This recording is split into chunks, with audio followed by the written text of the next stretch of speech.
Next algorithm जो हम लोगों ने पढ़ना है वो है जी शॉर्टेस्ट जॉब फर्स्ट, जिसे हम एस भी कह सकते हैं, जिसे हम SJN भी कह सकते हैं, SJN, और जिसे हम SPN भी कह सकते हैं।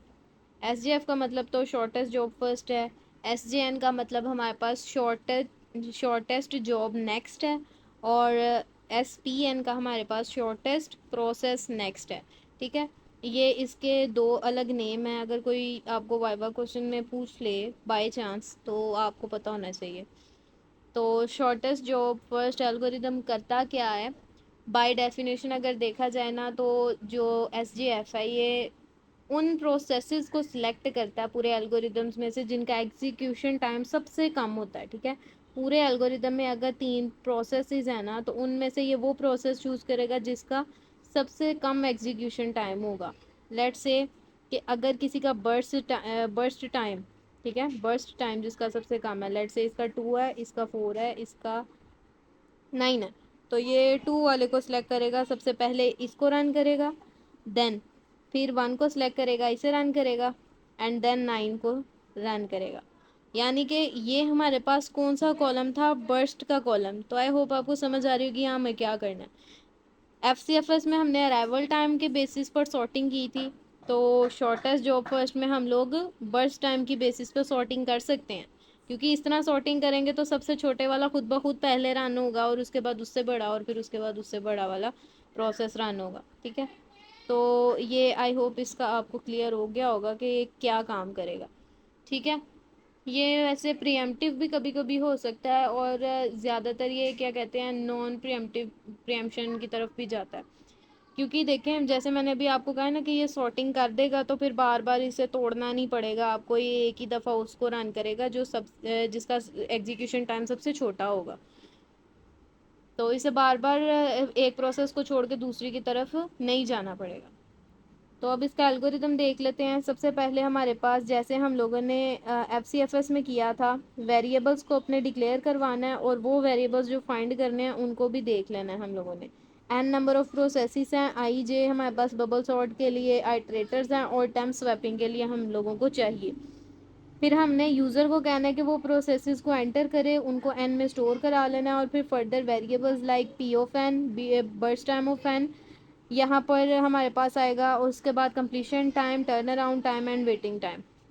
अब यहाँ पर आप कहेंगे कि आप यहाँ तो अराइवल टाइम है ही नहीं, तो SJF के लिए ज़्यादातर अराइवल टाइम को ना ज़ीरो कंसीडर किया जाता है, यानी कि सारे जितने भी प्रोसेसेस हैं वो एक साथ आते हैं, और उनमें से जिसका सबसे छोटा होता है ना बर्स्ट टाइम, उसे सिलेक्ट करके तो रन किया जाता है। दैट्स वाई हम लोगों ने क्या किया, यहाँ पर अराइवल टाइम लिया ही नहीं है।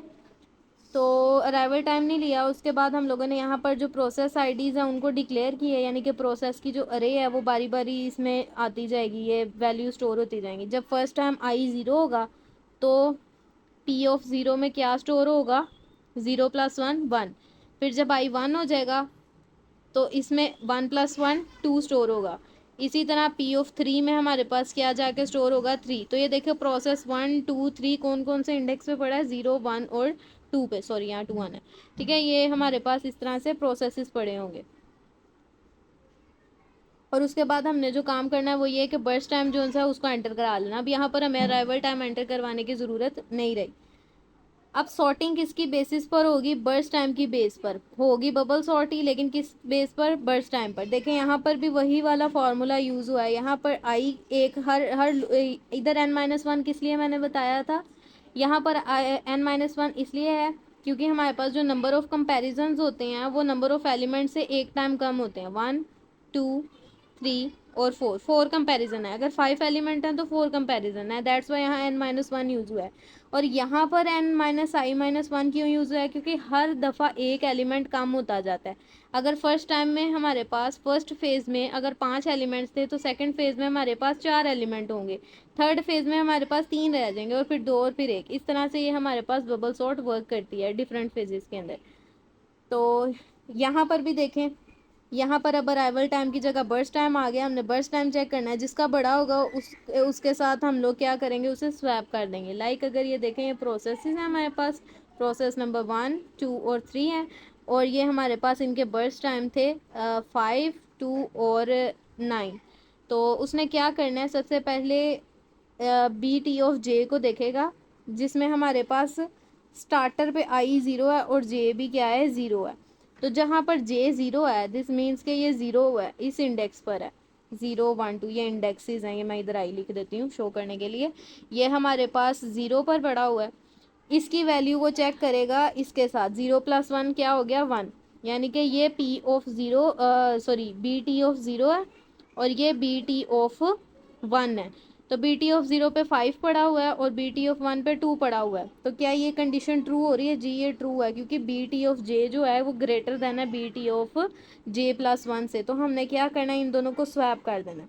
दिस मीन्स कि अगर हम इन्हें स्वैप कर देते हैं तो यहाँ की वैल्यूज़ क्या हो जाएंगी, यहाँ पर 2 और यहाँ 5 आ जाएगा। अब ये तो आ गया, यहाँ पर इन दोनों की तो एक्सचेंजिंग हो गई। तो ये दोनों, ये तो इसका बर्स्ट टाइम था ना और ये इसका बर्स्ट टाइम था। तो इस वजह से हमें नंबर ऑफ़ प्रोसेसेस को भी क्या करना है, स्वैप करना है। अब नंबर ऑफ़ प्रोसेसेस को भी जब स्वैप कर देंगे हम लोग, तो क्या हो जाएगा कि हमारा जो प्रोसेस नंबर 2 था वो ऊपर और प्रोसेस नंबर जो 1 था वो नीचे आ जाएगा। ठीक है, तो इसका मतलब है कि ये हमारे पास चेंज हो गए हैं, इंडेक्सेस सेम रहेंगे, क्योंकि इंडेक्सेस के अंदर ही ये दोनों जो हैं वो चेंजेस परफॉर्म कर रहे हैं। तो यहाँ पर अब सिंपल है कि हम लोग आगे अपना कंप्लीशन टाइम, अपना जो टर्न अराउंड टाइम और वेटिंग टाइम वगैरह ना उसे कैलकुलेट कर लें। ठीक है, ये देखें यहाँ पर हमने प्रोसेसेस को भी क्या कर लिया, स्वैप कर लिया। अब कंप्लीशन टाइम किस तरह से हम लोग कैलकुलेट करेंगे, मैंने बताया था कंप्लीशन टाइम के लिए हमें क्या करना पड़ता है, C T zero is equals to B T zero और अराइवल टाइम। यानी कि पहले इंडेक्स के लिए हमारे पास जो फर्स्ट इंडेक्स होता है फर्स्ट प्रोसेस का, या मैं टेबल बनाती हूँ, 1 मिनट।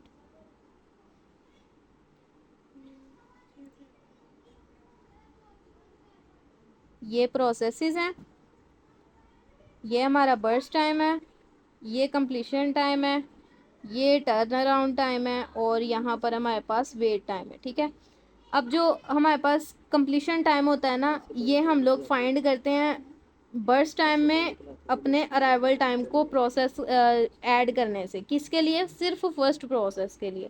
ठीक है, सिर्फ फर्स्ट प्रोसेस के लिए ये वाला फार्मूला यूज़ होता है। लेकिन अब आप ये कहेंगे हमारे पास तो अराइवल टाइम है नहीं, हम क्या करें? हमें कुछ भी करने की ज़रूरत नहीं, सिंपली हम लोग क्या करेंगे, अपने बर्स्ट टाइम को ही कह देंगे यही इसका कंप्लीशन टाइम है। अब ये ऐसे क्यों करेंगे, क्योंकि अराइवल टाइम मैंने क्या आपको कहा है कि अगर नहीं हमने लिया तो वो क्या लिया हुआ है, ज़ीरो है। दिस मीन अगर मैं इसमें ज़ीरो ऐड कर रही हूँ तो इसका मतलब क्या ऐड कर रही हूँ, अराइवल टाइम। तो ज़ीरो क्या मुझे ऐड करने की ज़रूरत है? नहीं है। तो इसलिए मैंने क्या किया, यहाँ पर सिंपली एज इट इज़ लिख दिया। वही चीज़ हमारे पास जो वैल्यू हमारी बर्स्ट टाइम की होगी वही हमारे पास यहाँ कंप्लीशन टाइम की आएगी। लेट्स से जो हमने अभी ऊपर परफॉर्म किया था, यहाँ देख लेते हैं। ये था जी हमारे पास 2, फर्स्ट पे हमारे पास 2 आ रहा था ना, इसको यहीं पर लिखते हैं ऐसे, प्रोसेस नंबर 1, 2 और 3, सॉरी प्रोसेस 2 पहले रन होना है और फिर 1 होना है। और उसके बाद इनका बर्स्ट टाइम था 2, 5 और 9, 2, 5 और 9। ठीक है, अब ये 2, 5 और 9 जो है, इससे हम लोग अपना कंप्लीशन टाइम देखते हैं। ये अब 2 जो बर्स्ट टाइम है ये एज इट इज़ यहाँ आ जाएगा, क्योंकि हमारे पास C T zero B T zero के बराबर है। ये ज़ीरो थे इंडेक्स है, मैं इंडेक्स के लिए मैं कलर चेंज कर रही हूँ, ये ज़ीरो थे इंडेक्स पर है। ठीक है, अब उसके बाद हमारे पास टर्न अराउंड टाइम जो सा होता है वो किसके बराबर होता है, हमारा completion time minus arrival time. ठीक है, C T minus A T, इसके बराबर होता है हमारा टर्न अराउंड टाइम। अब फिर हमारे पास अराइवल टाइम नहीं है, तो हमें क्या कंप्लीशन टाइम में से अराइवल टाइम माइनस करने की ज़रूरत है? नहीं है, क्योंकि ज़ीरो माइनस करेंगे तो उसमें कोई इफेक्ट नहीं होगा। तो दिस मीन इसका जो अराइवल टाइम है वो भी क्या बनेगा, 2 ही बन जाएगा। और उसके बाद हमारे पास आता है वेट टाइम। और वेट टाइम क्या कहता है, हमारे पास वेट टाइम होता है T A T minus B, यानी कि T A T minus burst time. तो इन दोनों को जब माइनस करेंगे तो ये 2 है और ये भी 2 है, तो यहाँ पर हमारे पास वेट टाइम क्या आएगा, 0 आएगा। अब ये तो हो गया हमारा फर्स्ट प्रोसेस के लिए। जब हम लोगों ने जाना है सेकेंड प्रोसेस के लिए, यानी कि इंडेक्स नंबर 1 पर जब हम लोग जाएंगे तब क्या होगा, तब हम इस फोर लूप में एंटर हो चुके होंगे। और ये क्या कर रहा है, ये कर रहा है CTI, यानी कि CT1 जब है, CT(1) उसमें क्या वैल्यू स्टोर करानी है। मैं यहाँ पर ना 1 लिख देती हूँ खाली, आप लोगों ने ये देख लेना है कि ये इस इंडेक्स के अंदर ना इस जगह पर आकर स्टोर हो रहा है, ठीक है। CTI-1 में ऐड करना है BTI। CTI-1 यानी कि पिछला कंप्लीशन टाइम, और BTI यानी कि करंट बर्स्ट टाइम, इन दोनों को ऐड करो, यानी कि ये 2 और ये जो 5 है इन दोनों को ऐड करो, ये 2 और ये 5 इन दोनों को ऐड करो तो क्या हमारे पास आएगा 7, यानी कि 2 + 5 करना है हम लोगों ने तो 7 आ गया।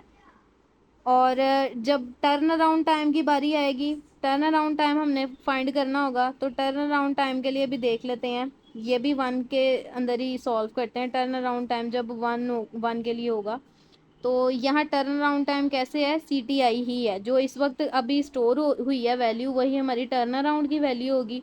और जो वेट टाइम की वैल्यू है वो क्या है, TAT - BTI, यानी कि TAT हमारे पास क्या है 7, और बर्स्ट वैल्यू यहाँ पर हमारे पास क्या है 5, तो ये 7 - 5 क्या आ जाएगी, 2 आ जाएगी, ठीक है। ये हमारे पास वेट टाइम आएगा। इसी तरह अब हम लोग ये वैल्यू फाइंड कर लेते हैं ID2 के लिए, ठीक है। ये जो हमारा इंडेक्स 2 है ना, इसके लिए देख लेते हैं। प्रोसेस नंबर 3 ने अब रन होना है, तो इसने क्या करना है जी, पिछला अपना जो पिछले वाला अपना कंप्लीशन टाइम लेना है और करंट बर्स्ट टाइम लेना है, इन्हें ऐड करना है, यानी कि 9 + 7 करेगा और जो आंसर आएगा उसे यहाँ पर लिखेगा, यानी कि 16 को वो यहाँ लिख देगा। और इसी तरह जो जो हमारे पास यहाँ वैल्यू होगी वही टर्न अराउंड में वैल्यू आ जाएगी, और टर्न अराउंड में से हमने किसे माइनस करना है, बर्स्ट टाइम को माइनस करना है, तो हमारे पास हमारा वेटिंग टाइम आ जाएगा, यानी कि 16 में से हमने किसे माइनस करना है, 9 को माइनस करना है। तो 16 में से हम लोग जब 9 को माइनस करेंगे तो 7 हमारे पास वैल्यू यहाँ पर आ जाएगी, ठीक है। ये इस तरह से ये सारा एल्गोरिदम जो है वो वर्क कर रहा है, ये काफ़ी मैंने डिटेल में बताया है। अब एवरेज टाइम जो है वो जैसे जैसे ये आते जा रहे थे ना, ये सारी वैल्यूज़ आ रही थी 2, 7, 16, ये सारी वैल्यूज़ को वो ऐड करता जा रहा था। इसी तरह वेट टाइम को भी वो आपस में ऐड करता जा रहा था, वो वैल्यूज़ यहाँ स्टोर थी। उनको इन्हें शो कराने से पहले, ये एवरेज शो करवाने से पहले उसने क्या किया, पूरा टेबल जो है उसे प्रिंट करवाया, बिल्कुल वैसे जैसे पिछले एल्गोरिदम में हमने देखा था। और उसके बाद सिंपली एवरेज शो कराने के लिए डिवाइड बाय n किया और हमारा यहाँ पर एल्गोरिदम कंप्लीट हो गया। और ये बिल्कुल सही से वर्क भी करेगा। अभी आपको इसे परफॉर्म भी करके दिखाते हैं। ये वाली वैल्यूज़ जो हैं ये नोट कर लें, चाहे आप इन्हीं के साथ रन कर लेंगे, as a sample value use करके देख लें।